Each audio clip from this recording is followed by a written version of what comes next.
Welcome to VidZet, your home for careful consideration of our common concerns. I'm Dr. Ted Noel.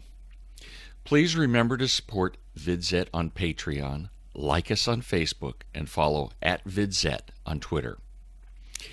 I've stayed away from the Roy Moore argument because there has been so much coverage without my help that I didn't think I could add much. But over the weekend, enough new information has been developed that it's worth discussing. You all know I'm a doctor. What you don't know a lot about is my family history. I was born in Everett, Washington, north of Seattle. My first 10 years were spent in the Pacific Northwest in a culture of hard work and achievement.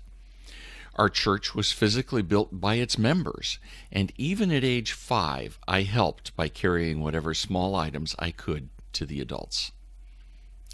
In 1963, when Boeing moved my dad to Huntsville, Alabama, it was culture shock. We literally arrived to news of George Wallace blocking black students from entering the University of Alabama. We were in the heart of Dixie. But Huntsville was rapidly morphing into something different. A sleepy southern town dominated by Redstone Arsenal was becoming a tech town dominated by Marshall Space Flight Center, largely populated by Northwesterners. But as I soon learned, when you traveled a few miles from Huntsville, very little had changed. Gadsden, about an hour away, was still a true southern town, with long-lived southern mores. The patterns of life experienced by Red Butler and Scarlett O'Hara hadn't changed very much. Men were expected to be courteous and respectful, especially toward women. Also, when Rhett, probably in his 30s, courted 16-year-old Scarlett, it was a common pattern. Does this sound familiar? It was also a favored pattern. An older established man was considered by the girl's parents to be a good catch. He would be a good provider for their daughter, who had not yet become mature enough to understand the ways of the world. He would also be a protector against men of low breeding. Into this social atmosphere comes Roy Moore. It was not only acceptable for him to date girls in their teens, it was favored by their parents. He was an attorney and well established. He was a graduate of West Point, where respect for authority was front and center. No parent could draw up a better picture for a man to date, and dare I say, marry their 16-year-old daughter. We know that he dated younger women. His wife is 14 years younger than he is, although he met her when she was 23. Now the rubber meets the road, and as the saying goes, you can't tell the players without a scorecard. There are 3 key players here. The first is Jeff Bezos. He's the billionaire founder of Amazon.com and is a hard leftist. He also owns the second player, the Washington Post. WAPO is well known as a mouthpiece for the left. Their reporting has long since departed from the truth and is nothing more than opinion pieces for the left. They've had to retract many stories critical of Donald Trump. For example, one of their reporters recently tweeted a picture of an empty arena in Pensacola last week, implying Trump couldn't draw a crowd. During his speech, the arena was actually standing room only. Emails during the campaign showed that they colluded with the Clinton campaign on what and how they would report. The third player is Gloria Allred. Put simply, this hard left attorney is a media whore. She has little concern for the truth, and as we will see shortly, there are, drumroll please, 9 accusers. At least that's the quote. As Tommy Smothers said, Bolshoi. 6 of those women were aged 16 plus when Moore dated them. They all report that Moore was a perfect gentleman. Should we be surprised? And they found one reason or another to move on. They aren't accusers at all. We'll get to the others momentarily.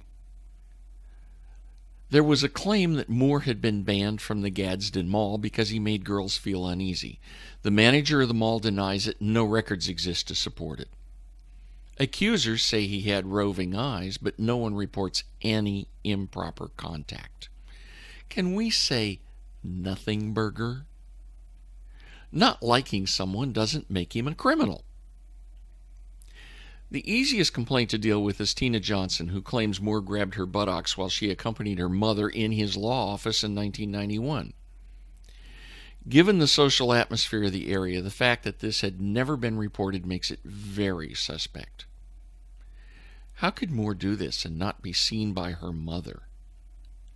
And if she told her mother, Moore would have been in deep kimchi.